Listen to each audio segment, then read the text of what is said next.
एक साधु हो जाते, एक संत हो जाते। उसके लिए घर द्वार छोड़ना ये इसकी कोई जरूरत नहीं, ये सब अंदर की महिमा है। इसीलिए जब हम अंदर के अंतरतम अपने सौंदर्य को जानते हैं, अपने गौरव को जानते हैं, तभी हम अपनी इज्जत करना शुरू कर देते हैं।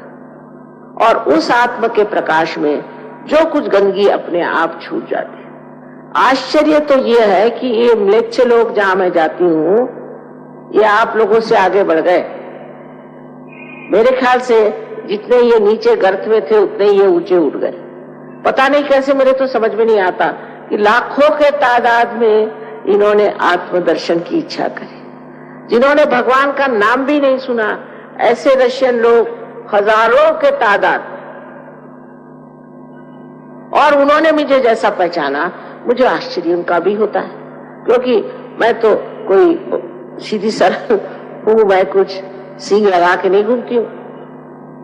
लेकिन उन्होंने किसी भी दुष्ट गुरु को वहां टिकने नहीं दिया, सबको उठा भगाया। सिवाय मेरे वहां कोई नहीं जा सकता। आखिर उन लोगों के पास इतने सूझबूझ क्यों आई? उसकी बात यह है कि धर्म के नाम पे हमने भी कर्म कांड करके और आपसी द्वेष भाव करके और धर्म को नष्ट कर दिया। धर्म माने प्रेम है, सत्य माने प्रेम है। जिससे आपको प्रेम होता है, आपको बच्चे हैं, पत्नी है, पति है, जो भी हो, माँ है, उसकी सारी बातें आप जानते हैं ना, उसका सारा ज्ञान आपको हो जाता है। उसी प्रकार ये जो आत्मा का दर्शन है, इसमें आप समझते हैं कि आप प्रेम का सागर हैं, और इस प्रेम के सागर में डूबने का जो मजा है, जो आनंद है, उस आनंद के उपभोग के बाद फिर आपसे नफरत नहीं होती।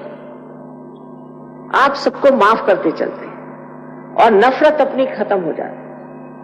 सबसे बड़ी चीज यह है कि पहले हम भारतीय संस्कृति की जो नींव है उसे समझें, और वो एक ही है कि आत्मा का दर्शन प्राप्त करना।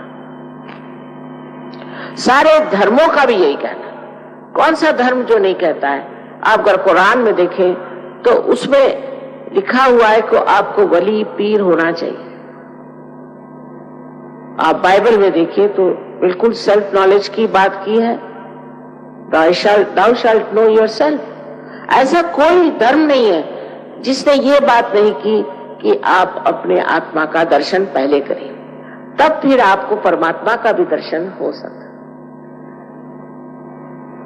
आत्मा का दर्शन करने के लिए जो विचित्र विचित्र बातें, कर्मकांडी बातें लोगों ने फैलाई हैं, उनको छोड़ देना चाहिए। या ऐसा कहिए कि जिस सीढ़ी से आप गुजर रहे हैं वो सीढ़ी छोड़ के ही आप दालान में आ सकते हैं। तो इसलिए जो बहुत सी बेकार सी चीज है, उपास, हमारे यहाँ उपास की बीमारी, कितने मर्तबा खाना खाते हैं पता नहीं, हमेशा उपास ही करते रहते बहुत से, और सोचते रहते खाने की बात। फिर दूसरा ये कि अपने शरीर को कष्ट देना, हर तरह का कष्ट, और महीनों पैदल चल के कहीं जाना, और ये इस तरह से अपने पिता परमेश्वर को खुश करने की कोशिश करना। कौन सा बाप चाहेगा कि अपने बच्चे इतना दुख उठाएं और मेरे पास पहुंचे? ऐसा कोई बाप आपने हिंदुस्तान में तो देखा नहीं होगा, विलायत की नहीं बात मैं कहती, पर हिंदुस्तान में ऐसा तो कोई बाप नहीं होगा जो चाहेगा कि मेरा बच्चा जो हर तरह की आफतें उठाए और फिर मैं उससे मिलूंगा।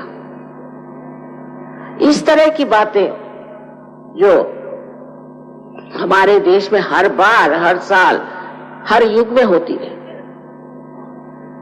सो नानक साहब ने साफ कहा है, सहज समाधि लागो। समाधि जो है सहज में मिलती है, सर के बल खड़े होने से, उपास करने से, दुनिया भर के कर्मकांड करने से नहीं, पर सहज में आपको समाधि लगती है।